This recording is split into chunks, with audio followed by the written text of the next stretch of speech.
Hello, kamusta tayong lahat? I praise the Almighty God, my Father, Yahweh, for His loving kindness. He is awesome. He's amazing. So, here in Psalm chapter 57, verses 5 up to 11. Be exalted, O God, above the heavens. Let your glory be above all the earth.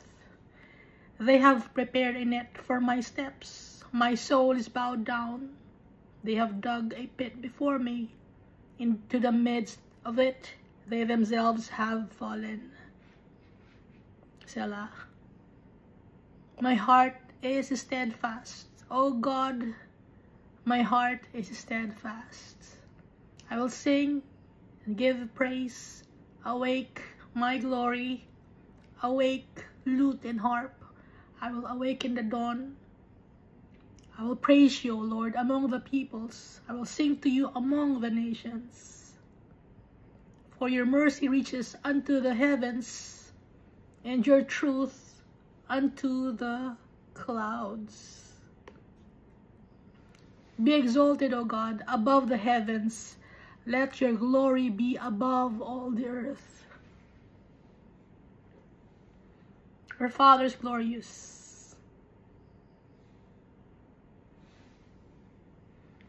He's magnificent. And He wants us to claim our inheritance.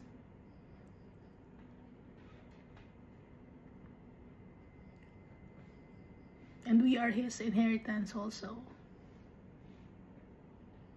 And that's the reason why He sent Jesus Christ, our Savior, our Redeemer, our Teacher, the only Mediator, the Lamb of God, the Commander of the army of our Father, the Messiah, the King of Kings and the Lord of Lords.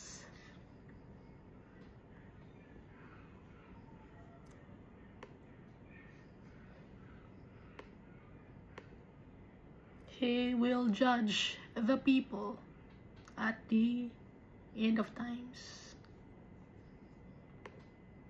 Si Jesus Christ ang mag-judge sa atin kasi na-experience niya yung mga bagay na na-experience natin. And it also is written in the book of Revelation.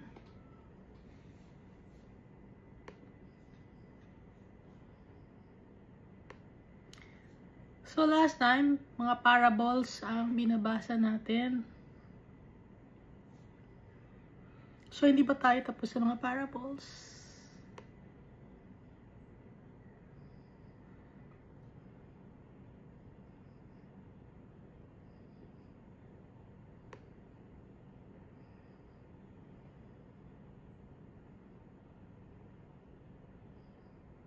Yung parable of the hidden treasure and the pearl.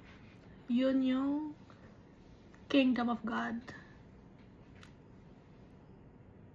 Yun ang treasure.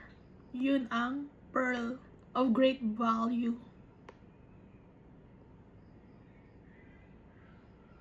At yung parable of the leaven,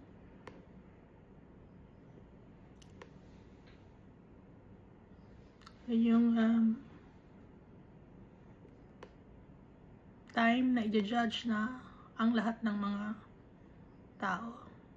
Parable of the mustard seed. Yung mga tao, binabaliwala lang ang mustard seed. Akala hindi importante ang kaharian ng Diyos, pero importante yon. Dahil dun tayo makakakuha ng peace and abundance for all eternity. Sa bahay ng tatay natin. And we must have faith in Jesus Christ.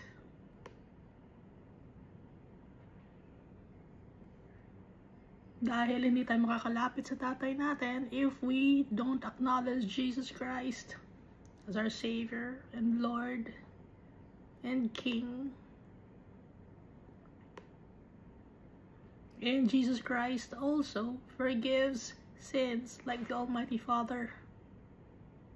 Yung parable of the weeds, no? Sinesegregate yung mga tao.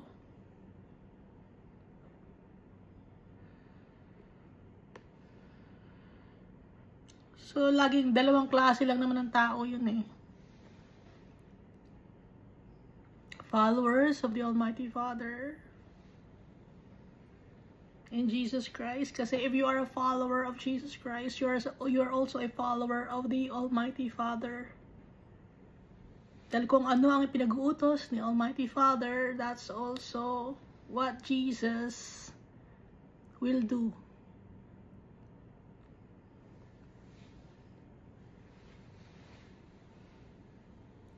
Kaisa ng hangarin ni Jesus Christ, the Almighty Father.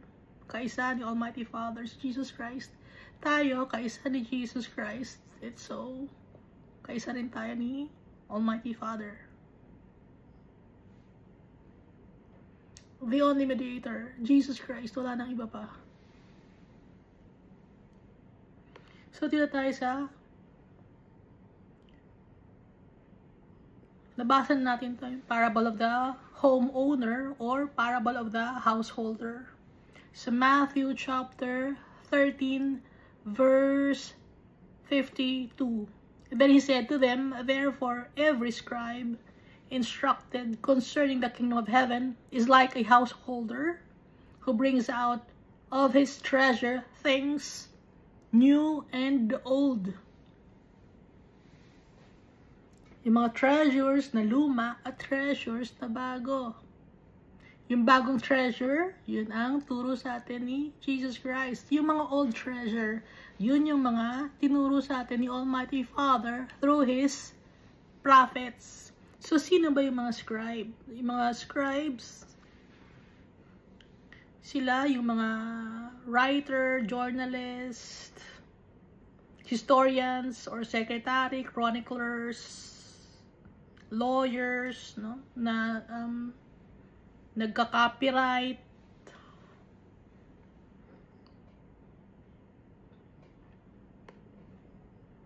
nagko-compile, sila yung mga scribes. So, yung mga nagko-compile, ano ang i-bring out natin? Treasures, new and old. Example ng mga nasa old treasure, yung natutunan natin sa buhay ni David. Humble si David. Ano pa natutunan natin? Si Moses, si Miriam, at saka si Aaron.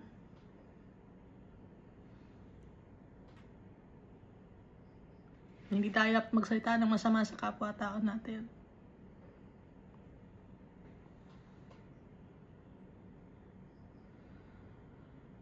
Be faithful to the Almighty Father.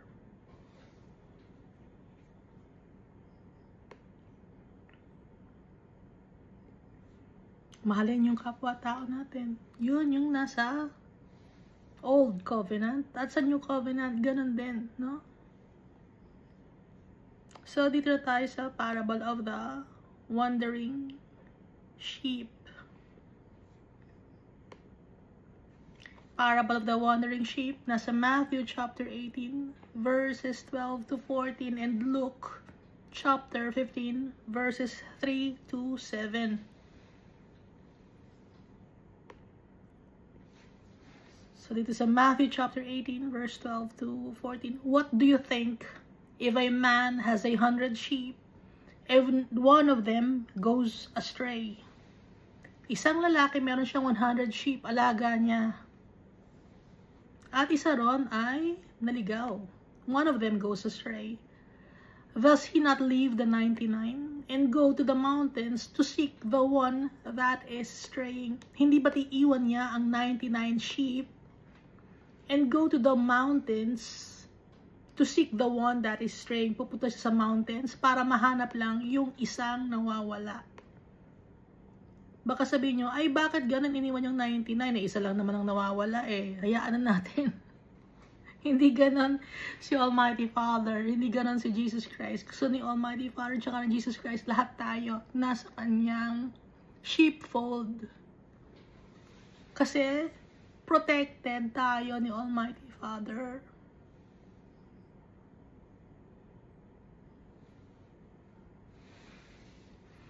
Dito sa Malachi chapter 3 verse 6 to 9, "For I am the Lord, I do not change.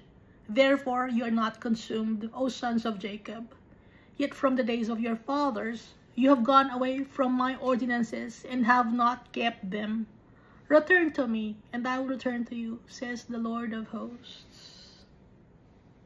So hinahanap tayo ng tatay natin. At ipinadala niya si Jesus Christ para mahanap tayo. Dahil naligaw tayo.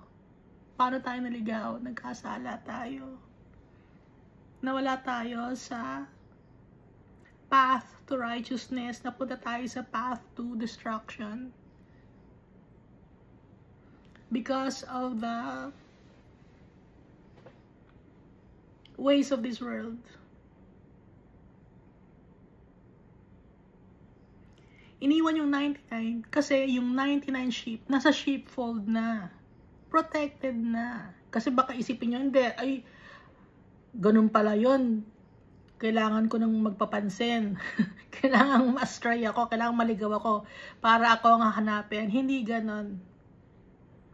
Para lang magpapansin ka, gusto mo na umiwas sa iba para ikaw ang hanapin. So kung ganun ang ugali mo, selfish ka. Hindi pwede kay Almighty Father ang selfish, ang greedy. Dahil ang gusto ni Almighty Father, lahat ng mga children niya, pantay-pantay.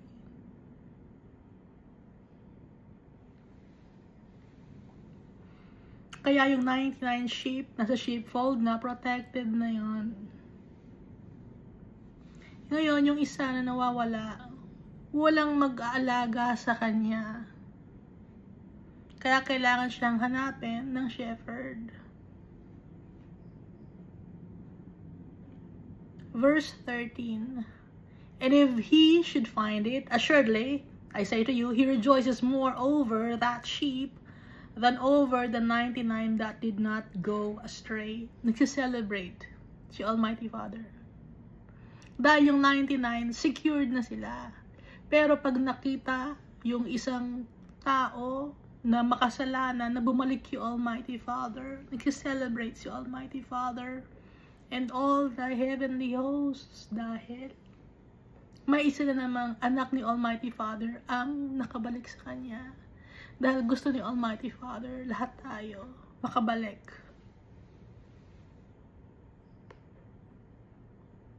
Lahat tayo gusto ni Almighty Father nasa safe place. Asa ng safe place kay Almighty Father? Verse 14, "Even so, it is not the will of your Father who is in heaven that one of these little ones should perish." Hindi gusto ni Almighty Father na kahit isa man sa atin ay mawala at mapunta sa impyerno. At itatanong nyo, no? Bakit ginawa ni Almighty Father ang impyerno kung ayaw niya ng isa sa mga little ones ang ma-perish? Yung impyerno, it's for the fallen angels. Yun ang impyerno. Pero dahil sa ang mga tao ay matigas ang ulo, mas sinusunod nila ang kanilang flesh instead of obeying the Almighty Father and following the teachings of Jesus Christ. Tinatapon sila sa eternal damnation. Ngayon, bakit one of these little ones? Dahil tayo, anak tayo ni Almighty Father, kahit na ano ang age natin, ang tingin sa atin ni Almighty Father, bata.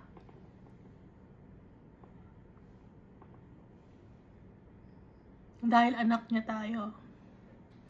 Di ba kung kayo may anak kayo, no? Kahit gaano nakatanda ng mga anak ninyo, ang tingin nyo pa rin sa mga anak ninyo, bata pa, di ba? Ganon din si Almighty Father. We are forever young in the eyes of our Creator. Kahit na matanda na ang itsura natin, pagbalik natin sa tatay natin, bibigyan niya tayo ng white clothes. Kaya si Jesus Christ, nung nag-resurrect siya, hindi siya nakilala ng mga apostles and disciples niya. Bakit? Iba ang itsura ni Jesus Christ. Iba ang itsura niya nung kasama niya yung mga apostles nung hindi pa siya namamatay at nabubuhay. At iba ang itsura niya when he resurrected after 3 days.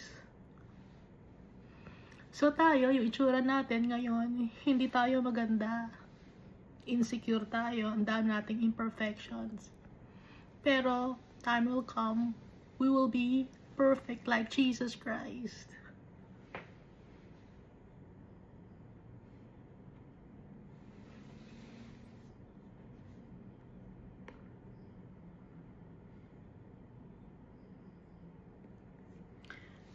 Dun sa Book of Isaiah, di ba, dinidescribe si Jesus Christ doon? Yung kanyang physical appearance, na hindi siya attractive. Ngayon, yung drawing na dinadasalan ninyo, bakit gano'n ang itsura? Dahil hindi yun si Jesus Christ. Iba ang description sa Bible sa dun sa mga nakadrawing or ginagawa ninyong statue.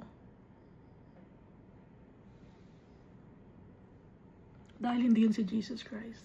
Yung nasa statue na sinasamba ninyo, kung sumasamba man kayo sa statue, kung nilalagyan nyo ng kandila, hindi yun si Jesus Christ. Nilalagyan nyo ng insenso, nilalagyan nyo ng flowers, hindi yun si Jesus Christ. Kung tatanggalin ninyo, no, yung wig, kasi naka-wig yun, di ba, yung mga statue. Pag dikit-dikitin mo sila, isa lang tsura nila. Gawa ng tao. Unclean. Hindi mo mailalagay si Jesus Christ sa isang kahoy, sa isang semento, kahit pa sabihin mong gold yun. Powerful si Jesus Christ. Powerful si Almighty Father. It's an abomination.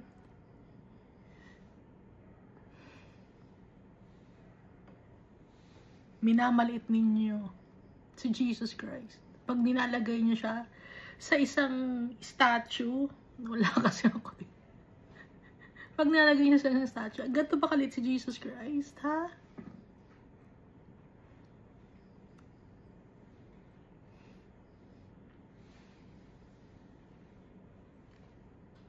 Si Jesus Christ, binigay ni Almighty Father power and authority in heaven and on earth. Kaya hindi mo si Jesus Christ may lalagay sa isang semento o sa isang kahoy, kahit pa sabihin mong ginto yan.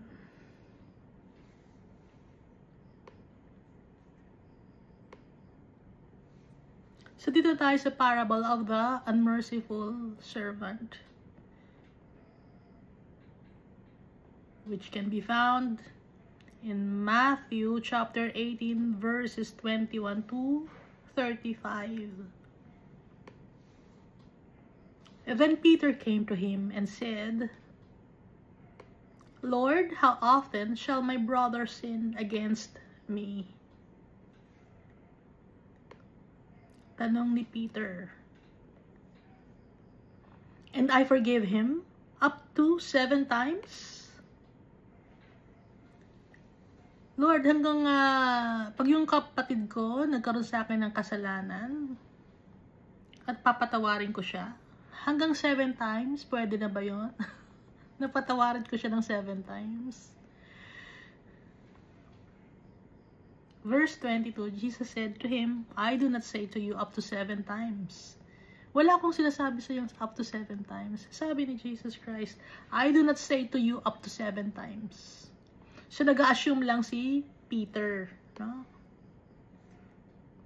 Kasi nga, hindi nga maalam si Peter. I do not say to you up to 7 times, but up to 70 times 7.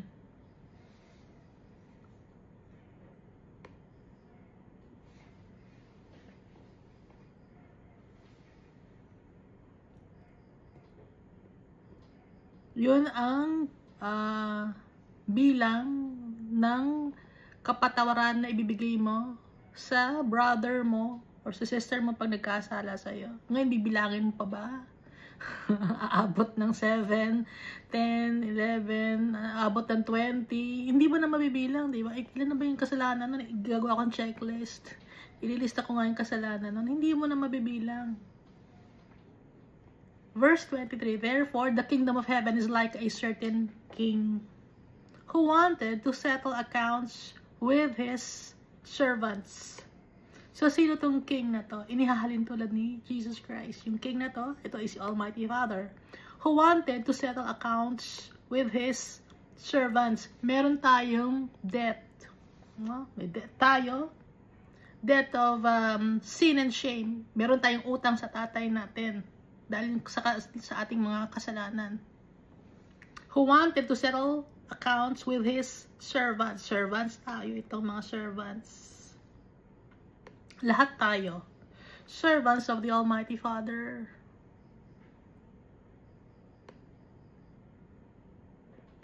And when he had begun to settle accounts, one was brought to him who owed him 10,000 talents.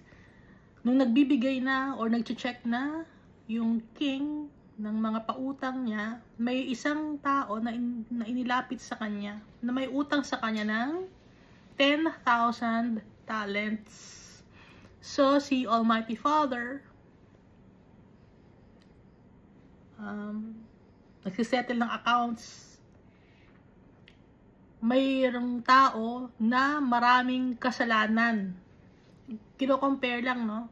Pero hindi naman to talaga 10,000 talents yung kasalanan dahil talagang hindi mabibilang yung kasalanan natin sa sobrang dami. Hindi lang 10,000 yung kasalanan natin na 10,000 talents. Sobra-sobra yung kasalanan natin. But as he was not able to pay, example lang kasi ito ni Jesus Christ, no? Parable kasi. Tuloy natin. But as he was not able to pay, his master commanded that he be sold with his wife and children and all that he had, and that payment be made. Dahil sa laki ng kasalanan, hindi mabayaran.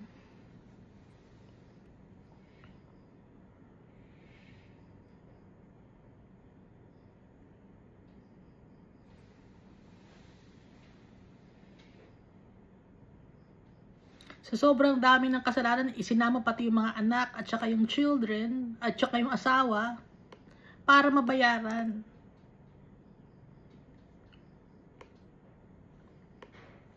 Bakit kasama? Yung wife and children affected din. Lahat tayo affected sa mga kasalanan na ginagawa natin. Affected yung mga taong nasa paligid natin. Kaya nga, but as he was not able to pay, his master commanded that he be sold with his wife and children and all that he had, and that payment be made. Lahat affected sa ating mga kasalanan. Verse 26, the servant therefore fell down before him, saying, Master, have patience with me, and I will pay you all. Nagmakaawa yung servant. Master, bigyan mo ako ng pasensya. Pagpasensyahan mo na ako, babayaran ko lahat. Verse 27, then the master of that servant was moved with compassion. Naawa yung master sa kanyang servant.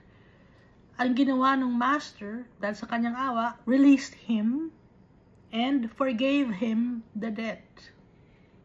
Pinakawalan siya at pinatawad siya sa kanyang mga utang. Cancel na ang kanyang mga utang. Cancel na yung kanyang mga kasalanan. So, pag lumapit tayo kay Almighty Father, humingi tayo ng tawad sa Kanya. Humingi tayo ng tawad din kay Jesus Christ. Dahil pag pinatawad tayo ni Jesus Christ, pinatawad na rin tayo ni Almighty Father, no? Pag pinatawad tayo ni Almighty Father, pinatawad na rin tayo ni Jesus Christ. Kahit na magkaiba sila, iba si Almighty Father, iba si Jesus Christ, pero nagpapatawad din ng kasalanan si Jesus Christ. Kasi God din siya, like the Almighty Father.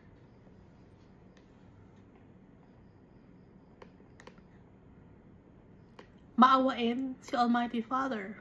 at saka si Jesus Christ. So, cancel na lahat ng ating mga kasalanan. Pinatawad na tayo sa ating mga kasalanan. Verse 28, but that servant went out. So, yung tao, lumabas siya, and found one of his fellow servants who owed him 100 denarii. Nakita niya yung kanyang fellow servant na may utang sa kanya ng 100 denarii. So, maliit lang yung utang na yun kumpara sa utang niya sa master niya na 10,000 talents. Sino itong fellow servants niya? Halimbawa, nagkaroon ng kasalanan yung fellow servants, no? Like, nagsinungaling ka ba ng konti, ganon? Or, na-chismis mo ng konti. Namura mo or na siniraan ka, no? Ng iyong brethren. So, kasalanan yun, siniraan mo eh. So, may isang tao na nanira sa kanya, no? Or nanira sa pagkatao mo. Yun ang ibig sabihin nito. And found one of his fellow servants who owed him 100 denarii. And he laid hands on him and took him by the throat, saying, pay me what you owe. So, nagalit ka ngayon sa brethren mo. Bakit mo ako chinichismis? Ha? Bakit ka naninirang puri sa akin? Hindi kita mapapatawad. Gumapang ka sa lusak. Habang buhay kitang hindi mapapatawad. Yung mga ganong klaseng tao.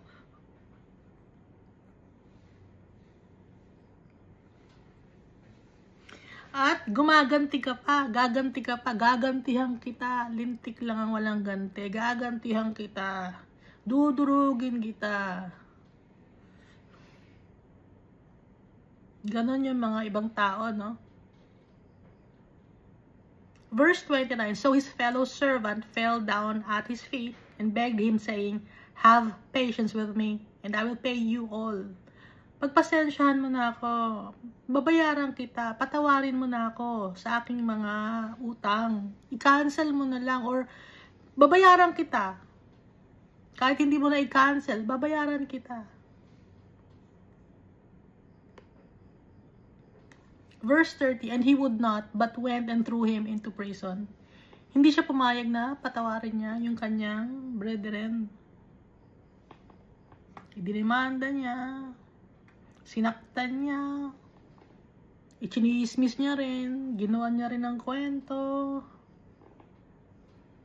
sinaktan niya rin, till he should pay the debt. Hanggang sa naging equal na sila, o yan, nakaganti na ako, hanggang sa nakaganti siya. So, ano tayo, patas na tayo, sinaktan mo ko, nasaktan na rin kita, patas na tayo. Sa tingin mo, masaya si Almighty Father sa gano'n na gumagante? Verse 31, so when his fellow servants saw what had been done,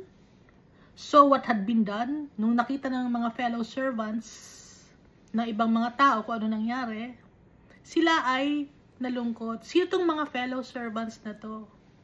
So, itong mga fellow servants, people praying for justice for others.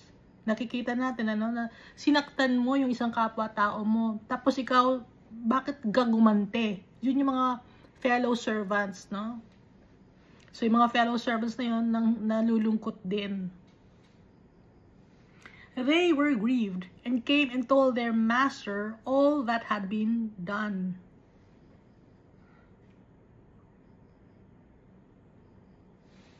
Verse 32, then his master, after he had called him, said to him, you wicked servant, I forgive you all that debt, because you begged me. Ikaw napaka-wicked mo na servant ka. Pinatawad kita. Kasi nagmakaawa ka sa akin.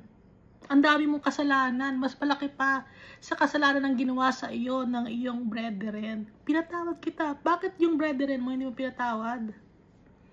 Should you not also have had compassion on your fellow servant? Dapat pinatawad mo rin siya. Just as I had pity on you. Gaya ng pagpapatawad ko sa iyo.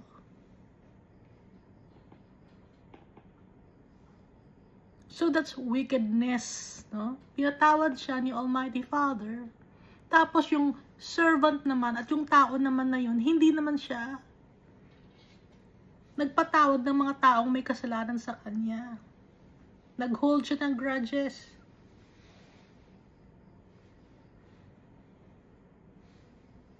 Verse 34, and his master was angry. Galit si Almighty Father sa mga taong hindi marunong magpatawad. And delivered him to the torturers. Sino yung mga torturers? Eternal damnation, sa impyerno. Until he should pay all that was due to him. Hanggang sa ma-experience niya na lahat. Pero hindi na siya mapapaalis sa impyerno. So, my heavenly Father also will do to you if each of you from his heart does not forgive his brother his trespasses. Yun ang gagawin ni Almighty Father sa mga tao na hindi nagpapatawad sa kasalanan ng kapwa-tao. Kaya kung may kasalanan sa atin ng mga kapwa-tao natin, patawarin natin. Dahil hindi tayo papatawarin ni Almighty Father. Pero minsan, pinatawad mo na yung brother mo.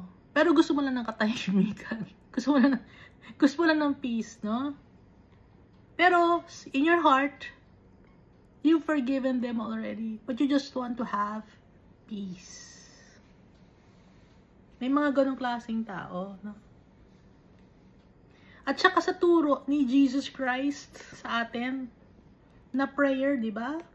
Anong turo na Jesus Christ na prayer sa atin? Yung pattern ng prayer na tinuro niya sa atin. Anong nakalagay doon sa pattern? Di ba nakalagay dito? And forgive us our debts. Patawarin mo kami sa aming mga kasalanan as we forgive our debtors.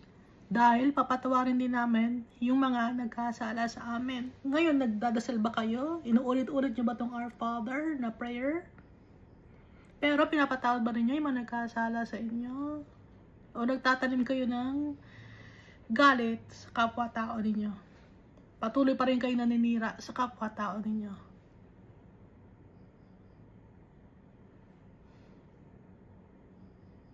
Kung may galit man kayo sa kapwa-tao ninyo, hindi kayo kay Almighty Father. Dahil ano yung fruits of the Holy Spirit? Doon natin makikita, doon magkakatalo.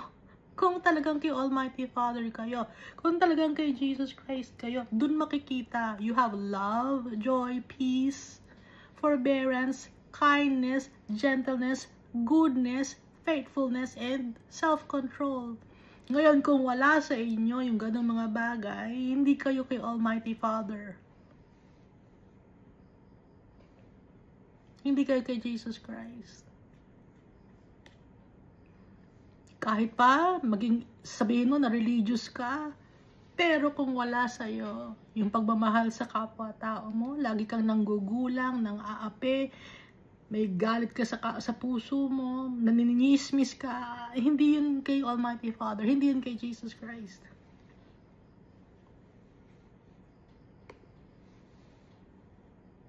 So kung hindi yun kay Jesus Christ, kanino yun? Sa demon yun. At kung sa demon ka, saan ka dadalhin? Sa eternal damnation, sa impyerno ka mapupunta kahit pa sabi mong religious ka. Dahil si Almighty Father, hindi naman religion si Almighty Father. Si Jesus Christ, hindi yan religion. Family, ang turing sa atin ni Almighty Father. Family ang turing sa atin ni Jesus Christ, not religion.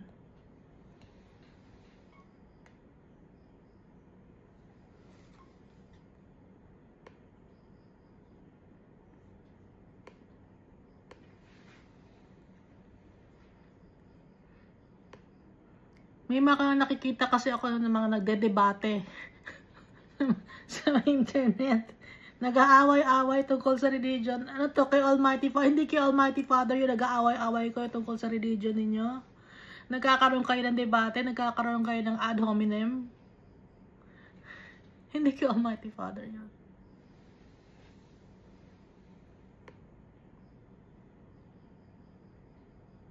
Hindi yun kay Jesus Christ.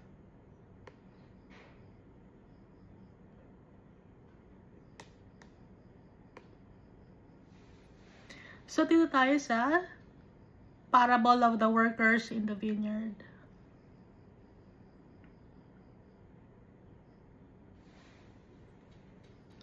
Makikita ito sa Matthew chapter 20 verses 1 to 16. Familiar na kayo, di ba? Kung nagbabasa kayo ng Bible, familiar na sa inyo itong mga parables na to. Sino ba kayo? Ako lang naman nanonood. Ako lang ang nanonood sa sarili ko. Nakakatulugan ko pa ang sarili ko.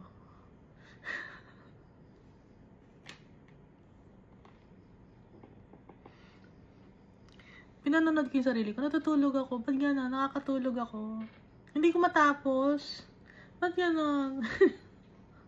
Sarili ko na kinakatulugan ko pa.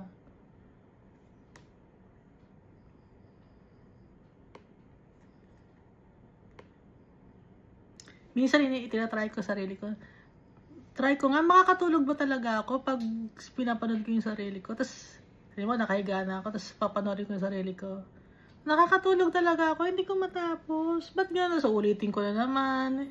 Nakatulog na naman ako. Ba't gano'n ako?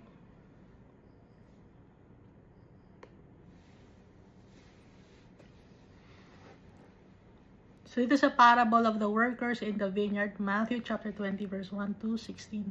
For the kingdom of heaven is like a landowner who went out early in the morning to hire laborers for his vineyard. Ang kaharian ng Diyos ay parang isang landowner, the kingdom of heaven. So, si Almighty Father, siya yung landowner, siya yung creator ng mundo na to. Siya ang may-ari lahat ng bagay dito sa mundo na to. Kaya wala tayong pwedeng angkinin, no? Hindi, binili ko na yung lupa na yon. Sasabihin nyo, binili ko na yung lupa na yun, akin yun, may titulo ko. O sige, may titulo ka na. Nagbabayad ako ng tax, ng amilyar, nasa lahat ng titulo. After some time, pagtanda mo, sino nang kukuha ng lupa mo? Sino nang aangkin? Madadala mo ba yung lupa mo na yon? Hindi rin, di ba? Dahil ang may-ari ng mundo na to, si Almighty Father.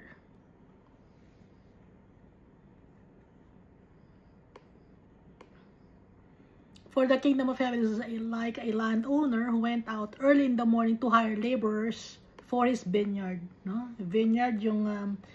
kaya vineyard kasi si Jesus Christ, para maintindihan ng mga tao, yun kasi yung mga available na mga places, available na mga words. Yun ang ginagamit na words noon. Yun ang mga trabaho usually ng mga tao noon. So, para maintindihan ng mga tao, gumagamit si Jesus Christ ng mga simile, metaphor, or personification. Ano pa ba yung iba mga figures of speech na?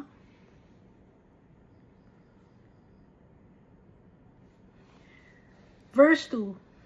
Now when he had agreed with the laborers for a denarius a day, he sent them into his vineyard. So, ang bayad sa mga laborers, denarius a day. Ngayon, gumagamit pa ba ng denarius ang mga tao? Hindi. Kasi ng time na yon ang tawag sa pera ay denarius. Anong tawag doon? Yung sa ibang lugar, ang gamit ay baht, yen, won. Sa Japan, yen, sa Korea, won, sa Philippines, peso, sa Mexico, peso rin, sa US, dollars, sa UK, pounds,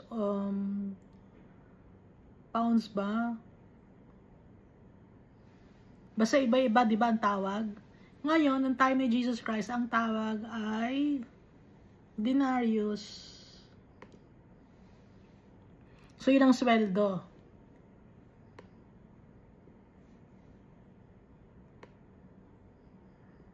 ng mga laborers, servants to Almighty Father. Yun ang sweldo. So, sino ang servants? Tayo ang servants. So, may mga tao na unang nakakakilala kay Almighty Father. Hindi naman kasi tayo sabay-sabay na nakikilala natin si Almighty Father tsaka si Jesus Christ, yung kanyang greatness and goodness. Iba-iba tayo ng, anong tawag doon? ng time frame kung kailan natin makikilala si Almighty Father.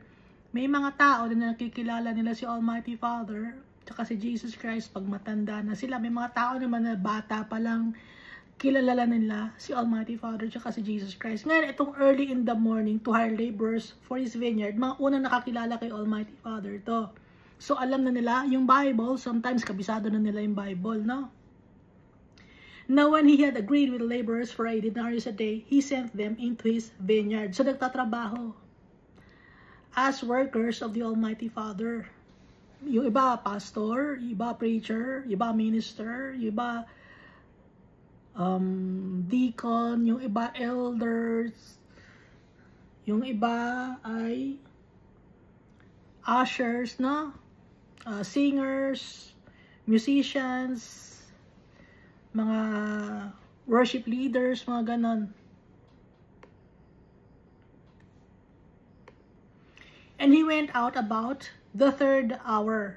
Sa una, early in the morning. And then the second time around the 3rd hour, and so all are standing idle in the marketplace. So, pangalawa, no? And said to them, you also go into the vineyard, and whatever is right, I will give you. So they went. So, second batch. So, by batch, no? Again, He went out about the 6th and the 9th hour. So, by batch talaga. May early in the morning, may 3rd hour, may 6th hour, may 9th hour. And the 9th hour, and did likewise. And about the 11th hour, He went out and found others standing idle, and said to them, why have you been standing here idle all day? So, sa 11th hour na, so pang 5 ng beses. So, 5 batch na. They said to Him, because no one hired us. He said to them, you also go into the vineyard, and whatever is right, you will receive. Sabi ng landowner.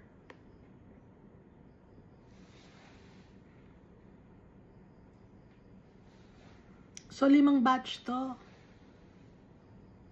So, when evening had come, the owner of the vineyard said to his steward, call the laborers and give them their wages. Tawagin mo lahat ng mga laborers at mga servants at ibigay sa kanila ang kanilang mga sweldo. Beginning with the last to the first. Unahin mong bigyan yung mga last na kinuha kong mga tauhan. Tapos hanggang sa yung pinaka-una kong kinuha na tauhan, yun ang pinaka-last mo na bibigyan. Beginning with the last to the first. Verse 9. And when those came who were hired above the 11th hour, they each received a denarius. So yung mga last na hinire, nakakuha ng denarius. Konting trabaho lang nila, denarius agad ang nakuha nila. But when the first came, yung early hours in the morning, no? Yung pinakaunang na-hire as servants or laborers, they supposed that they would receive more. Naisip nila, siguro mas malaki ang makukuha natin. And they likewise received each a denarius. Pero nalungkot sila dahil nakuha rin nila denarius. Yung na-hire ng late na, nung 11th hour, denarius. Yung na-hire nung pinaka-early in the morning, denarius din. So pantay-pantay sila ng nakuhang bayad. And when they had received it, they complained against the landowner. Nag-complain yung mga tao. Yung mga laborers. Yung mga servants nag-complain. Yung mga nagtrabaho. Bakit? Pareho lang kami ng sweldo.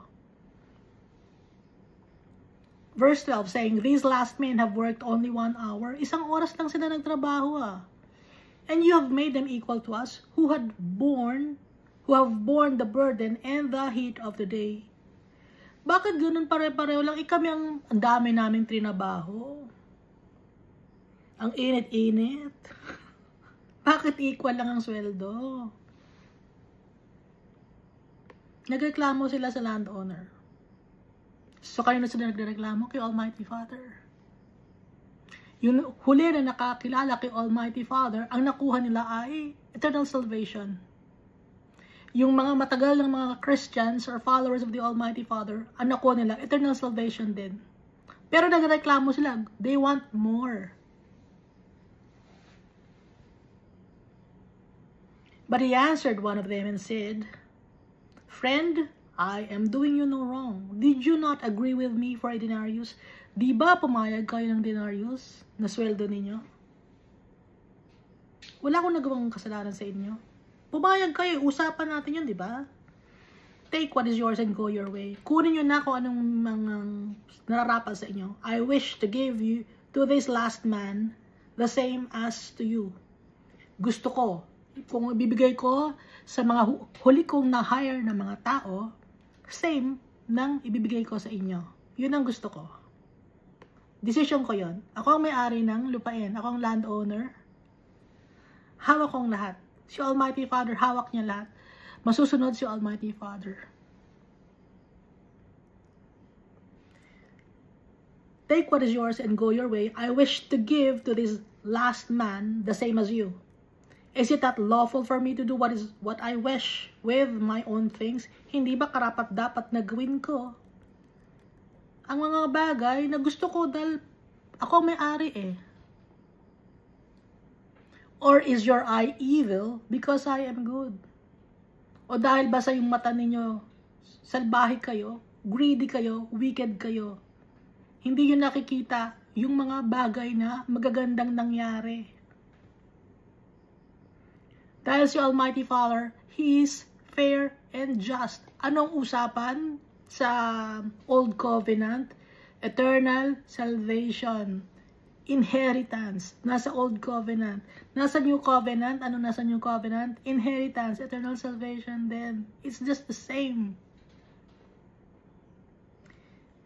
So the last will be first and the first last. For many are called, but few are chosen. Lahat tayo, tinatawag tayo ni Almighty Father to claim our birthright, our inheritance as His children. Pero, hindi lahat gusto. They want more. Because they are greedy. Si Almighty Father, pinaprioritize niya yung mga people who are humble. Yung mga tao na ina-acknowledge nila na sila ay nagkamali, who are taking accountability of their own actions. Well, si Almighty Father, He is just. He is merciful. Marami ang tinawag. Marami ang sinashare ng salita ng Diyos. Pero, hindi lahat mapupunta sa kaharian ni Almighty Father. Ang mapupunta lang sa Kingdom of Heaven, yung mga sumusunod kay Almighty Father. Ngayon, may mga Christian na nagtuturo. Hindi. Meron tayong iba-ibang mga crowns. Dahil matagal na akong naglilingkod kay Almighty Father, matagal ko na siyang kilala, marami na akong nahakot ng mga souls for Jesus Christ. Para makapunta sa heaven, pinagmamalaki yun ng ibang mga tao, ng ibang mga Christian. Kunyari, Christian sila, pero kung Christian ka, hindi ka ganon. Kung pastor ka, ganon ang ginagawa mo, mali ang ginagawa mo. Ngayon, ang sinasabi nila, meron akong crown of life kasi maraming nakagawa ako ng libro. Yung bestseller yung libro ko, maraming mga tao na ipamudmud ko ang salita ng Diyos. Bestseller yung libro ko. Ngayon, ang mangyayari sa akin, meron akong crown of life. Or crown of rejoicing. Ilan kayang crown meron ako? Meron akong crown of righteousness, crown of glory, crown of incorruptible crown. Ano bang merong crown ako magkakaroon? Kasi madami akong crown. Ang tagal ko ng Christian, maraming mga tao ang bumalik kay Almighty Father. Mali ka doon, brother. Mali ka ron, sister. Pantay-pantay tayo.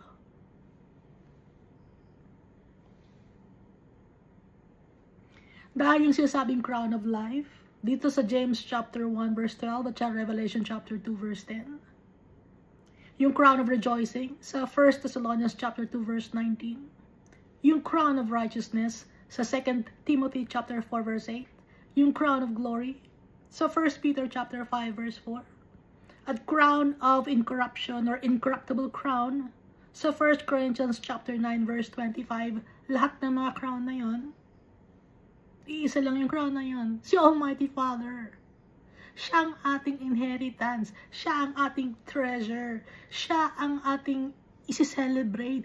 Tayo, wala tayong kwenta.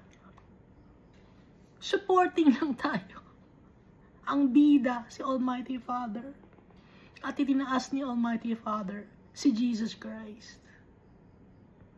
Kaya, hindi tayo maghahangat na, hindi. Kasi alam nyo, bakit nasabi ko? Kasi yung turo sa amin dati, nung bata pa ako, may nagtuturo sa amin. Meron daw iba-ibang mga crowns, tapos yung iba raw, liba raw ang kanilang mga crown sa ulo. Ano yung paano kakasya yung crown mo sa ulo? Hindi ganon, mali yung turo na yon. Gusto ko makausap ko yun. Gusto kong makausap yung tao na yun, yung nagsasabi na pastor siya. Mali yung turo niya. So yun ako yun.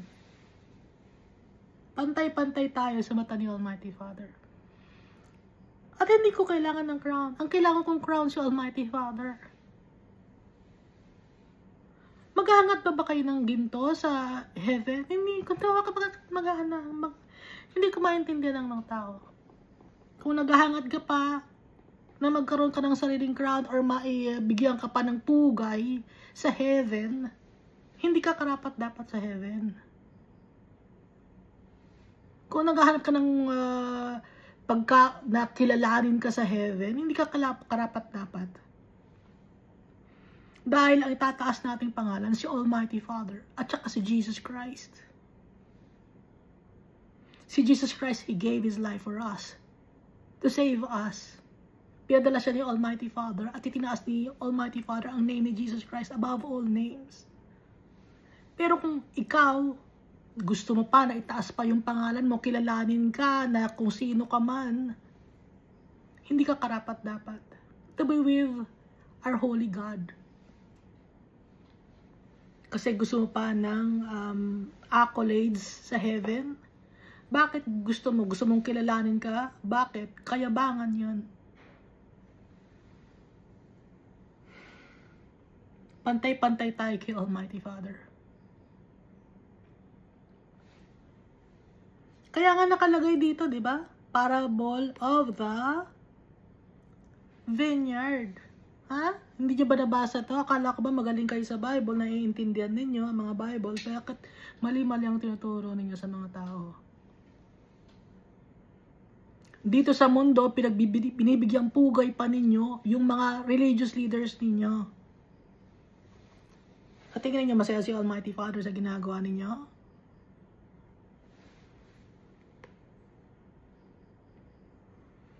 Ang itataas nating laging pangalan, si Almighty Father, si Jesus Christ. Wala nang iba pa. Yung pangalan natin hindi importante. Pare-pareho tayo ng makukuha. Eternal salvation. Naghahangad ka pa ba ng ginto na makuha ng crown? Hindi ka worthy to be with our Father, Jesus Christ. Kung ganun.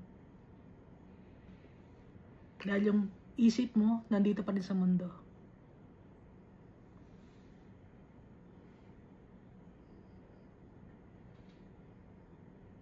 At magtataka ka ngayon, bakit ako napunta sa impyerno? Tatanong mo yun, di ba? Ang dami kong ginawa para kay Almighty Father. Gumawa ako ng libro. Ang lalaki ng mga structure na pinagawa ko. Para sa mga tao yun eh. Bakit ako nasa impyerno? Magtataka ka. Magtataka ka pa. Dahil gusto mo kilalanin ka. Gusto mo maging famous. Gusto mo lagi ng bigyan ka ng pagpupugay ng mga tao. Hindi ganon si Almighty Father. Kung ganon ka, hindi ka humble, arrogant ka, haughty ka, boastful, prideful. Yung mga taong ganon, saan mapupunta? Sa impyerno.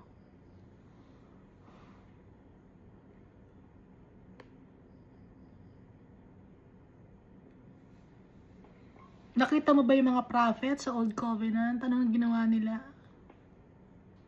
Humingi ba sila ng pagpupugay? Yung mga prophets sa Old Covenant? Yung nasa Old Testament? Yung dito sa New Testament, yung mga apostles, anong nangyari sa kanila? Di ba pinatay sila? Si James, nakalagay dito sa Bible, di ba pinatay siya? Si John the Baptist. Si Peter. Saan pinatay si Peter? Sa Rome. Tapos gagawa kayo ng statue ni Peter sa Rome. Hindi ba niyo nakikita? Hindi ba kayo aware?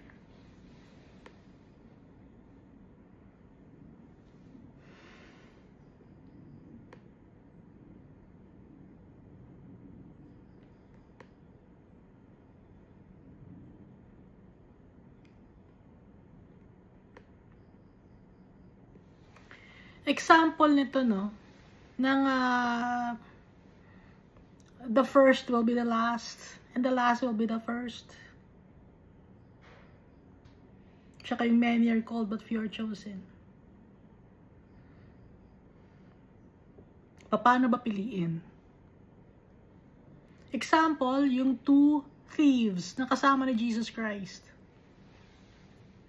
When Jesus Christ was crucified on the cross, two thieves were with him on the left side and on the right side. Nakalagay sa Luke chapter 23 verses 40 to 43. Nag-uusap yung dalawang magnanakaw. But the other, answering, rebuked him, saying, "Do you not even fear God? Seeing you are under the same condemnation, and we indeed justly, for we receive the due reward of our deeds. But this man," yung man na sinasabi, si Jesus Christ, "has done nothing wrong." Then he said to Jesus, "Lord, remember me when you come into your kingdom." At the last minute, naging pastor ba siya? Naging preacher ba siya? Naging elder ba siya? Nakapag-share ba siya sa mga tao ng Word of God? Anong nangyari sa kanya?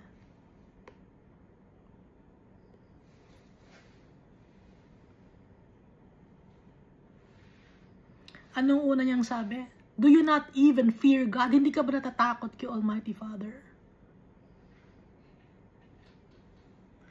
Ibig sabihin, may takot siya kay Almighty Father. Dapat may takot tayo kay Almighty Father. Diba nakalagay sa Old Covenant, those who fear Him. No? Isa yon. Yung may takot kay Almighty Father. Ano pa? Acknowledging sins. In-acknowledge ng thief yung kanyang kasalanan. Inamin niya. Tayo may kasalanan. Deserve natin to. Sabi nung magnanakaw. We indeed justly.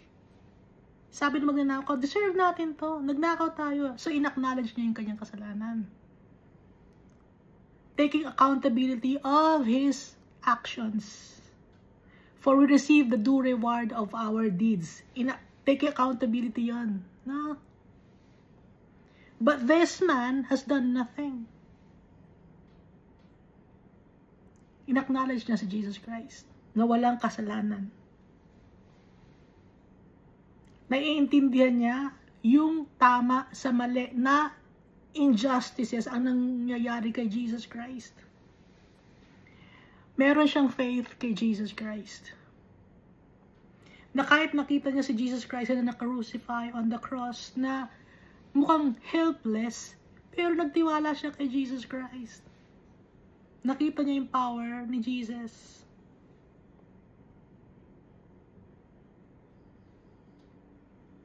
At dahil doon, kasama siya ni Jesus Christ in heaven.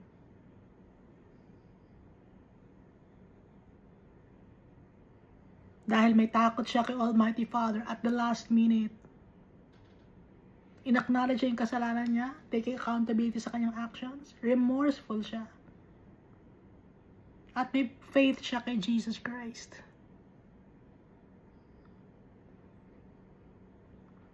So the thief passed the test at the last minute. Bakit nangyari to? Nagkataon ba? Nagkataon ba yon? Na may ipako na dalawang tao magkabilang gilid kay Jesus Christ. Hindi nagkataon yan. Ginawa ni Almighty Father yon. Inalaw ni Almighty Father na mangyari yan. Para ipakita sa atin. Alam ni Almighty Father na mangyayari yon para ipakita sa atin na hindi late for us to hold on to Jesus Christ. Na kahit na at the last minute, pwede kang masave. Kaya nga diba dito sa 11th hour, nakakuha ng denarius, eternal salvation, kahit na at the last minute, dahil ganun kabuti si Almighty Father.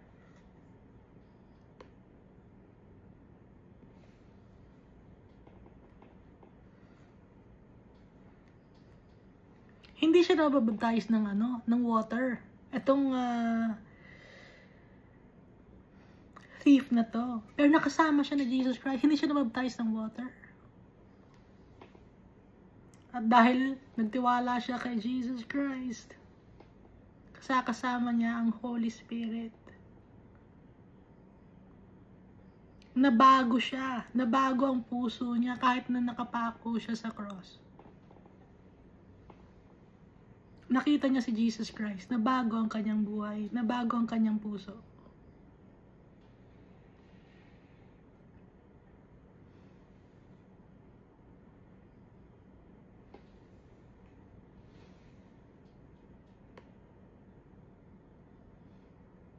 Hindi siya naghangad ng kung ano mang meron sa heaven. Hindi siya naghangad ng gold. Sana may makuha kong gold. Ang gusto niya, no? Na remember me. Alalahanin mo ko. When you come into your kingdom. Ano sabi ni Jesus Christ today? You will be with me.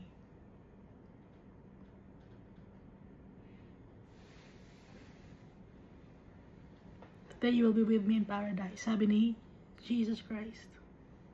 Isasama kita. Na-save siya. Nakakita siya ng helpless man. Naka-crucify, pero nagtiwala siya. Having faith in Jesus Christ. Hindi siya naghangad ng kung ano man, kundi alalahanin lang siya. Yun lang ang gusto niya, alalahanin siya. So that's righteousness. In the eyes of the Almighty Father, nakita ni Almighty Father. Nakita ni Jesus Christ.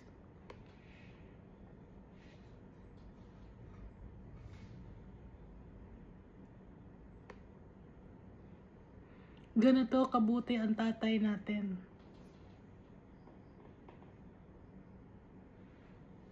Kaya hindi lahat ng tao na nagsasabi na sila ay Christian, na followers of the Almighty Father, mapupunta sa heaven. Dahil dadaan tayo sa maraming mga trials and tribulations. At kung sino lang ang makakapasa sa test, dahil araw-araw nakaka-experience tayo ng mga test sa buhay. Lahat ng mga tao, inire-reveal sa lahat ng tao ang salita ng Diyos. Pero, kukonti lang ang nakakaintindi. Kukonti lang ang susunod. Zechariah chapter 13 verse 9. I will bring the 1/3 through the fire. Will refine them as silver is refined. Dumadaan tayo sa trials and tribulations, pain and sufferings. And test them as gold is tested. And they will call on my name. Tinatawag ba natin ang pangalan ng tatay natin? Tinatawag ba natin ang pangalan ni Jesus Christ? And I will answer them. Sasagutin tayo ng tatay natin. And I will say, this is my people. And each one will say, the Lord is my God.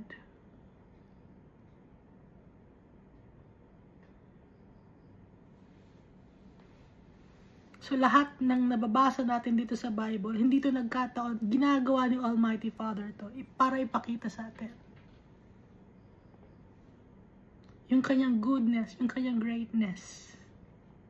Para ipakita sa atin si Jesus Christ, the only Savior, na kung sino ang magtitiwala sa pangalan ni Jesus Christ, who will acknowledge Jesus Christ as King of Kings and Lord of Lords, the Savior, the Commander of the army of the Holy God, the Judge.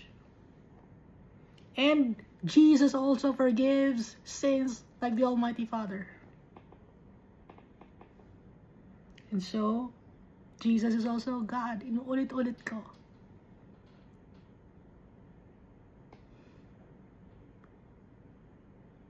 Ginawa niya lahat ito because of His great love for us, si Almighty Father.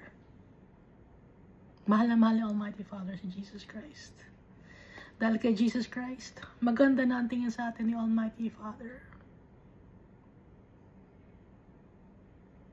We look beautiful in the eyes of our Father because of Jesus Christ's blood.